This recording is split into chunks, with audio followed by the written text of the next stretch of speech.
Gunners winning this one 4-0, and we were all betting to see how many goals Arsenal would score in this one. And in the end, we have to give a round of applause to our Kieran Gibbs because he called it right. Who would have thought it would have stayed at 4-0 after what we saw in the first half? Let's welcome in the other member of our team today, Jan Fjørtoft in this one. Jan, we've been talking so much about the magic of the FA Cup, and we have seen some magic follow some other teams like Macclesfield, but there was no chance of that today for Wigan. No, they were not. And as there was said on air, I mean, after you get 4-0 after 27 minutes, you think, wow, this is going to be one of those days, 8, 9, 10. But this was a great night, a day out for the Wigan fans. There were over 5,000 there. But yes, I love the magic of the FA Cup. I've been fortunate to play in the FA Cup. And we saw the quotes from Pep Guardiola before this weekend talking about this magic of the FA Cup. And thank God it's somehow back, I will say, because the other teams will see that the big trophy, the Premier League, that's going to be shared between Arsenal, hopefully for Arsenal fans, Manchester City and Liverpool the latest years. So this is the easiest, quote, way to get a title when you play in English football.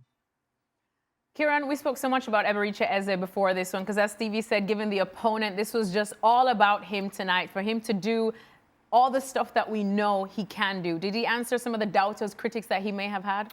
I think he did. I think we all saw the quality that we've been wanting to see from him. I think that, yes, we have to take it with a pinch of salt a little bit because the quality of the opposition is not the same as it is in the Premier League week in, week out. But that being said, you know, as Don mentioned in the comms, it doesn't matter which level of the game, that is a world-class pass, and the timing. I mean, Madueke doesn't even have to take a touch. But what I love is the way he beats his man in the middle of the park, and that's very unique. When you can have a player that does that, it really can just open up the game. And that's what I enjoy the most about his game, is that he can open it up at the drop of a hat, and that's what we want to see more of. You know, week in, week out. That's what he's there for, and that's the quality that he has. Stevie, you wanted to see exactly this from Eze. He may not have gotten the goal, but still, again, reminded us all what he's capable of. Yeah, listen, you want to see good players showing what they've got in the locker, and there's nothing more enjoyable than sitting back in your chair, watching the screen, and watching a guy giving the eyes, putting a world-class ball in behind, the perfect weight, and making it easy for Madueke in so many ways. So yeah, you like to see players playing well and creating, and unfortunately he didn't score, but he pretty much did every other thing. Couldn't really ask for too much more. And Jan, what did you make of Eberechi Eze as well? Because we were speaking in the pre-show that this night was really for him to kind of silence any critics, although, I mean, those critics would have been pretty harsh, but just the fact that he's gone on a bit of a goal drought. The last time, though, that he did score, it was a hat-trick in the North London derby, so a good place to leave off. But after he got that, we thought we would see a lot more. You're forgetting something. What? You're going to upset Jan. Oh, I know. Odegaard's getting pushed out. Don't worry, we'll get to that. But even Jan appreciates great, beautiful, creative football. Right, Jan? You would have loved to play with Eze. I admire beauty, absolutely. And you saw some great runs today from the offensive player by Arsenal, and Eze was a perfect man to take those runs, take advantage of them. I think that this game, again, they were talking about in the com about the fantastic stats of Arsenal Football Club in cup competition. 14 games, 13 of them won, and one draw was against Crystal Palace, and they won on penalties. So they just show you, I mean, when we're talking about class players, they have to take their chance against Wigan. I will say like this: Arsenal is the best team in England this year. I'm not sure they win the Premier League, but they are the best team. And there's a lot of a metric of why I feel that we can take that later. But you know that broad squad, they can put people in, they can put people out. There's always new tools for Arsenal to use in those games. And I think that the attitude of Arsenal today was brilliantly. We've all been around in some of these games when you underestimate teams that you play, but they came out there, great runs, and it's I mean the critics, I mean, they can't like beauty. Eze is a fantastic player to watch. Yeah, well, Kieran, I want to talk about the two big men up front, or whether or not, because you did say something interesting when we were watching this game, and you were saying, you know what, I kind of like the look of Gabriel Jesus and Gyökeres playing. We don't think that will happen, but if you had to choose, or who should be the first choice of Arsenal, who would it be? It's a tough question. It's a tough question, but I feel like Don alluded to it quite well in the comms as well, where he mentioned that Arteta doesn't really have his perfect 11, and I agree. I think you need to be adaptable these days. Different opponents pose different threats, and it's just good that they have a variety of striker to pick from. You know, when Gyökeres is off the boil, imagine having someone like Jesus to come in and take his position, you know, who offers something different. He can threaten him behind a little bit more. His hold-up play is good, even for a shorter guy, and his finishing was there to see today.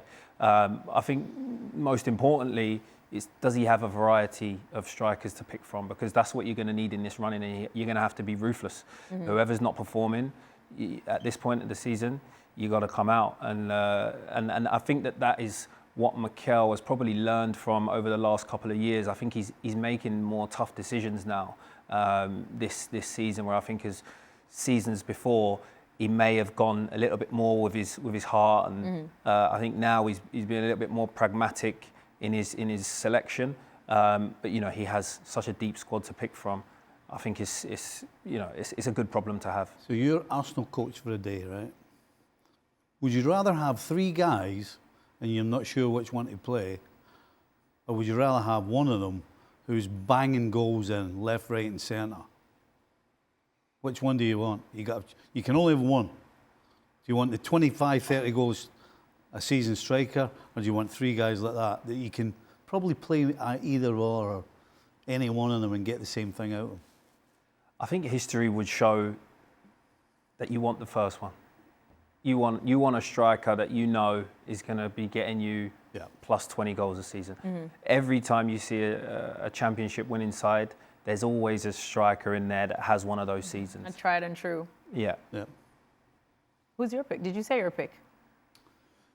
Well, they don't have one. The reason I was asking Kieran is because he's an Arsenal man. You know, we can sit here and this is what I would like, but when it's your team, then you get to the crux of the matter. Yeah. And absolutely, I'm the same. I would prefer to have, this is my guy, but I can use the other two. Not, well, it doesn't matter which one I put in, I'm kind of getting the same. That's a little negative for me. Jan, what do you make of this situation that Mikel Arteta has on his hands, and who would your pick be?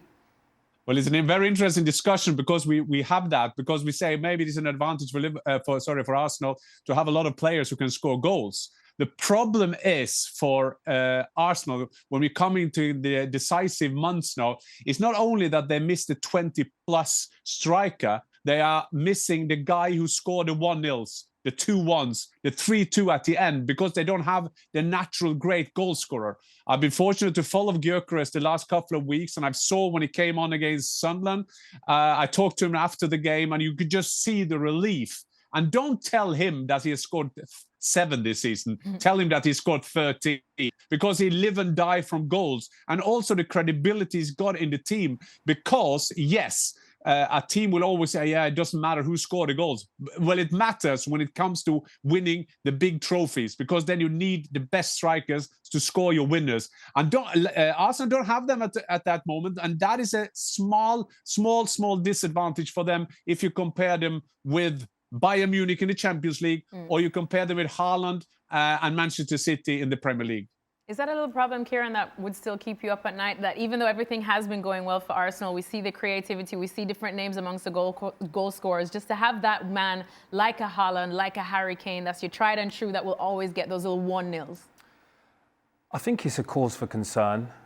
I think overall, the game is evolving, and we are in a different era, and it is centred around, I mentioned earlier, it's centred around structure, it's centred around defensive organisation and territory, and that is what has gotten Arsenal into this position. That's why they're at the top of the Champions League, and that's why they're at the top of the Premier League. And I think that, you know, we can be critical that they are lacking creativity, but if you look across the board, set pieces set piece numbers are up. Number 9 striker goals are down.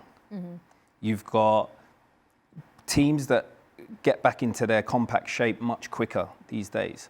And so these statistics show you that the game has entered a new era. And I think that that's why players like Gyökeres and Eze, I think sometimes they get personally criticised, but actually I think subconsciously it's the game getting criticised because the game is changing.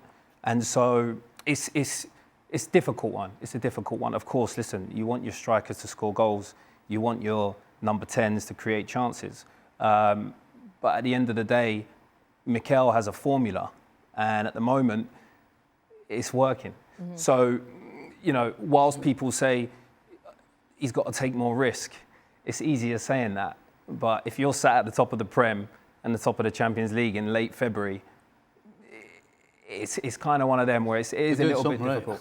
They're doing something right, exactly. You're doing something So right. it's tough. It's a tough one. Yeah, and I think I saw you shaking your head. No, not shaking your heads is interesting. Absolutely. This is a part of the evolution in football. Absolutely.